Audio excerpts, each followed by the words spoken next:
श्री शिवाय नमस्तुभ्यम। श्री ओम एस्ट्रोलॉजी में आप सभी का हार्दिक स्वागत है।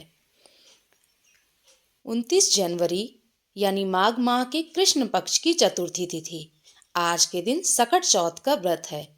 इसे कहीं कहीं तिलकुट चौथ भी कहते हैं। इस दिन माताएं संतान की लंबी आयु के लिए निर्जल व्रत रखती हैं। यह व्रत संतान के जीवन में आने वाले हर संकट और बाधा से उन्हें बचाता है। इस दिन संकट हरण गणेश जी की पूरे विधि विधान से पूजा अर्चना की जाती है। इसे सकष्टी चतुर्थी और तिलकुटा चौथ भी कहते हैं। इस दिन माताएं पूरे दिन निर्जल व्रत रखती हैं और शाम को चंद्रमा को अर्घ्य देकर व्रत का पारण करती हैं।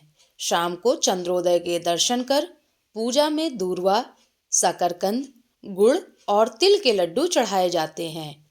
दूसरे दिन सुबह सकट माता पर चढ़ाए गए पकवानों को प्रसाद के रूप में ग्रहण किया जाता है। तिल को भूनकर गुड़ के साथ कूट लिया जाता है और एक तिलकुट का पहाड़ बनाते हैं। कहीं कहीं पर तिलकुट का बकरा भी बनाया जाता है। पूजन कर सभी में प्रसाद वितरित किया जाता है। पूजन करने के बाद माताएं सकट चौथ व्रत की कथा सुनती हैं। मान्यता है कि सकट चौथ व्रत में बिना व्रत कथा सुने या बिना व्रत कथा पढ़े इसका फल नहीं मिलता है।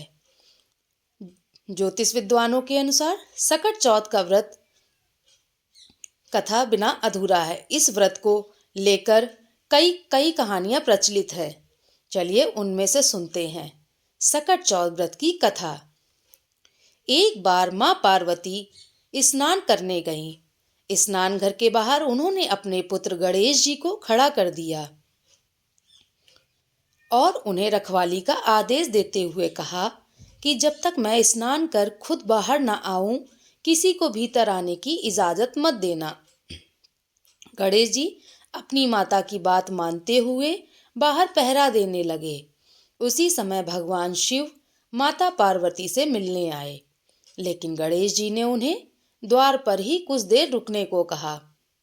भगवान शिव ने इस बात से बेहद आहत और अपमानित महसूस किया और गुस्से में आकर उन्होंने गणेश भगवान पर त्रिशूल का वार किया, जिससे उनकी गर्दन कट गई।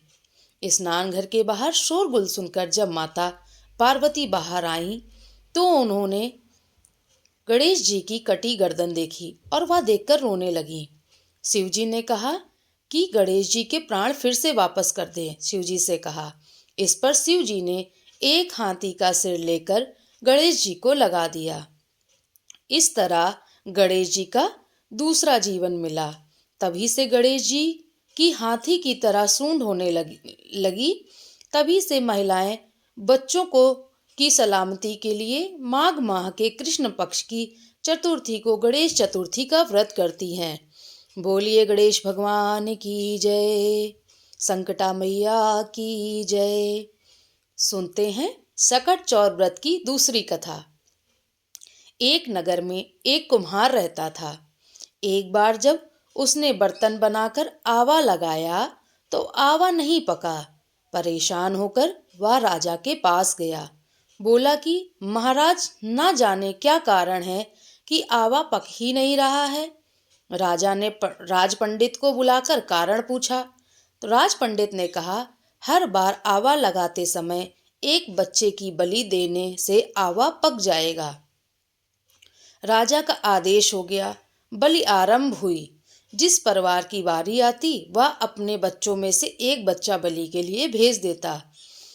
कुछ इस तरह कुछ दिन बाद एक बुढ़िया के लड़के की बारी आई।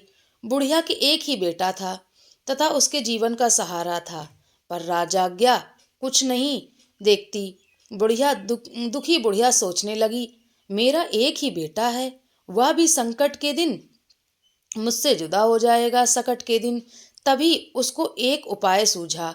उसने लड़के को सकट की सुपारी और दूब का बीड़ा देकर कहा, भगवान का नाम लेकर आवा में बैठ जाना, सकट माता तुम्हारी रक्षा करेंगी।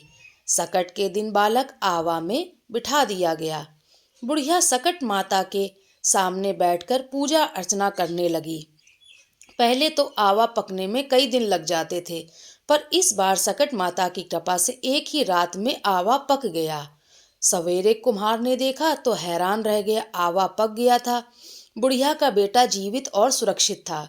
सकट माता की कृपा से नगर के अन्य बालक भी जी उठे।